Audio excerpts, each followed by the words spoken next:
Hello everyone, my name is Devin Blankenship. I am a sophomore at Vanguard. I am currently majoring in sociology with an emphasis on social work, and I'm currently living in Los Angeles, California.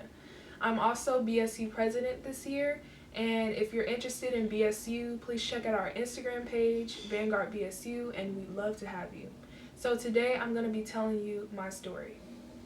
So, ever since I was a young girl, I was always shy around other kids, but there was this boldness inside of me, this confidence that I could do anything I put my mind to.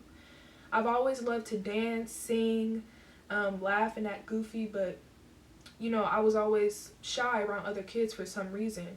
But I was also very spiritually mature for my age. I've grown up in church most of my life, and I always remember having this hunger for God.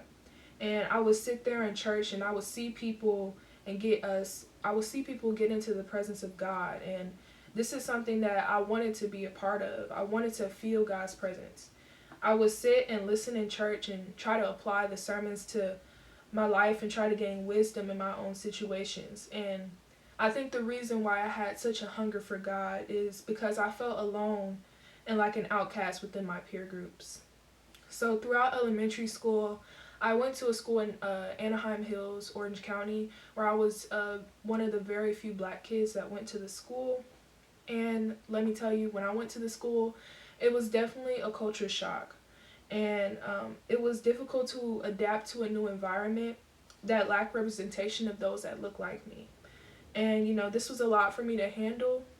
And it caused me to be forgotten sometimes, sometimes in the background, but I do appreciate the experience because it really did teach me a lot, even at that very young age, now that I look back at it. So, I just couldn't seem to fit in. I did have 1 to 2 good friends. One of my friends was another black girl that was my neighbor, and the other girl was a Latina, and I enjoyed spending time with them. However, I still felt like I was never accepted while going to this school, and it had a detrimental effect on my self-esteem because of the bullying I faced while going there. So after 3 years of spending time at this school, my family and I moved to Rancho Cucamonga, and still dealing with self-esteem issues. Moving to another school was very hard for me, and it seemed like I couldn't fully adapt to the new school that I was going to. And this was my first year in middle school, 6th grade, and I had spent the previous 6 years in middle school trying to fit in, and I had to move suddenly to a new school with new kids and a new culture. I spent a lot of time by myself at this school, which I think was a very valuable experience for me. I learned a lot from spending time by myself, which I will get into later. But, I just tried my best to fit in, but for some reason it wasn't working for me. And I had a lot of associates, but I never had a true friend that I was very close to at this school. So I also was struggling in my classes, so I was put in special help classes because I couldn't grasp the material in bigger classes that moved at a faster pace. So despite the fact that I had trouble at school, I was very involved in church. I attended Abundant Living Family Church in Rancho Cucamonga, and I found a sense of belonging at this church. It was something that I didn't really have at school. And, I used to hang out with the kids at church. So they had this creative arts program that had hip hop, praise dance, choir, puppetry, and step team. And I was a part of the hip hop praise team, and we performed for church events, and I loved it.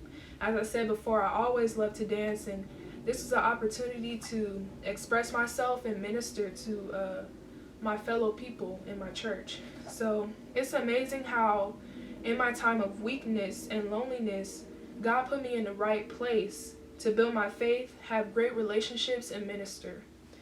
This is where my love and faith in God grew. Ministry is where I found peace, refuge, and belonging to a community, which is something that I didn't have at school. And during this time, my mom had fractured her elbow from a skating rink injury, and our lives changed drastically. The doctor told my mom she would never be able to bend her right arm ever again, which was her dominant arm. And, this caused my mom to feel sadness and depression. And I went from seeing my mom be this superwoman to now her being in her toughest times. But one thing about my mom is she never gave up on her family and God. She did physical therapy, and we were always in church. We were always at prayer conferences, Wednesday service, Sunday service, church festivals. We were just always there. Like I said, that was our community, and I really enjoyed that experience at that church. During this time, I also had to kind of step up and help my family and everything. I had to cook family meals, to help the family and comb my younger sister's hair. And, now that I look back and reflect on this, it was through my mom's weakest point that I was able to build my faith. Because, like I said, my mom, she never gave up on God. And even through those rough times, we still had a connection to God. We were still praying to God, hoping in God. And, now looking back at that and how he healed my mom, that's something that built my faith at a very young age. And so it was through my mom's pain that drove her to be more hungry for God. And her hunger for God allowed me to see her resilience, which motivated me so much as a young girl. Eventually, my mom had surgery, and by the grace of God, my mom was healed and she can bend her arm perfectly. Prayer and faithfulness definitely works, and I am a testament of that. And shortly after living in Rancho for a year, my family and I moved to Inglewood, California, and we're still currently living here since 2013. I went to a charter middle school in Inglewood, and it was a predominantly black school, and I wasn't used to being around others that looked like me because I lived in the suburbs for such a long time. And I felt a sense of belonging, and it was a very close-knit community. And this is where I built some of my self-esteem, and I was more involved in school. I did my first school play. I was in school fashion shows, and this is something that really helped me accept who I was, build my confidence, and just really kind of get to know me more. And so after middle school, I ended up going to high school, Culver City High School, and I went there with two friends from middle school, which was great because, going to high school alone is definitely difficult.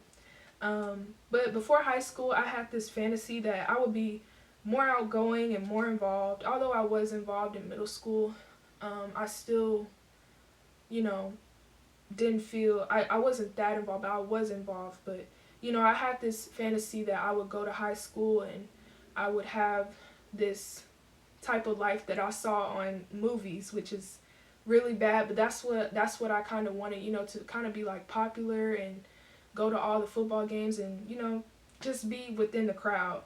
And like I said, I wanted validation from people that I thought were cooler than me, and this expectation caused me to feel sad most times because I wanted to feel accepted by others. I didn't even realize the love that I already had around me by those I call my friends. I also went through this period of trying to find myself, and I couldn't understand who I was. Who was Devin? What was her purpose? I was asking all these questions, and I think that's the period that a lot of high schoolers go through, and that's something that was really hard for me because I couldn't understand. But in my junior and senior year, I started applying to colleges, and I came across Vanguard, and it was a nice, intimate Christian college, and as soon as I stepped on campus, I knew it was the campus for me. At first, I wasn't even thinking about Vanguard because it wasn't on my choice of schools because I applied to UCs, Cal States, and things of that sort, but Vanguard just ended up dropping in my lap, and it just stood out to me, and they also gave me a scholarship, which was a blessing. And I prayed to God about my decision, and God spoke to me and gave me confirmation of the school I should attend. It was one of the best decisions I could have made because I discovered my purpose and true calling at Vanguard, and that's for real. That's not some cliche thing that I just put in my testimony. This is real. And I've encountered God many times on campus, and my faith has been strengthened. I found some good friends, and I've been involved in BSU as BSU president, Activate Youth Ministry at Newport Mesa Church, gospel choir, and God has been really opening up the right opportunities for me, and all I have to do is receive, and it's really been a blessing. And I went from being in the background to now being a leader on my campus and at my church as youth pastor. And God has a way of using your story to really empower you and prepare you for your calling. And that's what he did for me. And I'm so glad that I'm being able to share my testimony, because there's power in sharing your story. And throughout my primary school years, I couldn't understand why I couldn't fit in and make as many friends. But I realized God was protecting me and setting me apart because he has something special for me to do. And that's not to make it seem like I'm better than people, but I feel like God really was protecting me from a lot of stuff. And that time that I spent by myself was so, so valuable, especially for this time that I'm in right now. And those times of sadness and disappointment was only a part of my journey. And now God has been using me in miraculous ways.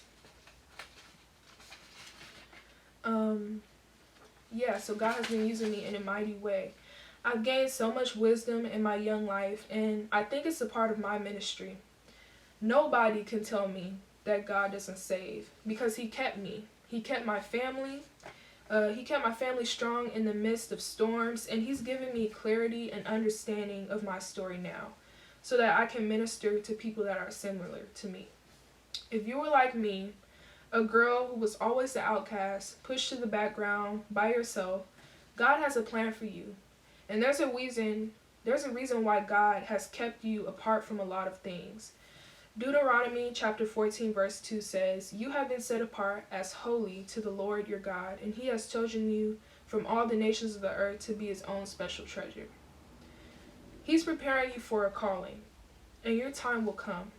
You may think you're invisible, but accept your time of obscurity, and God will put you in the right rooms and spaces where people will see your light, and you will be used by God tremendously.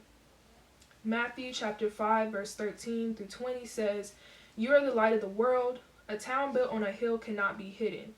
Neither do people light a lamp and put it under a bowl. Instead, they put it on a stand, and it gives light to everyone in the house." So in regards to these two scriptures, I would have never expected to be the person I am today, but it's through the grace of God.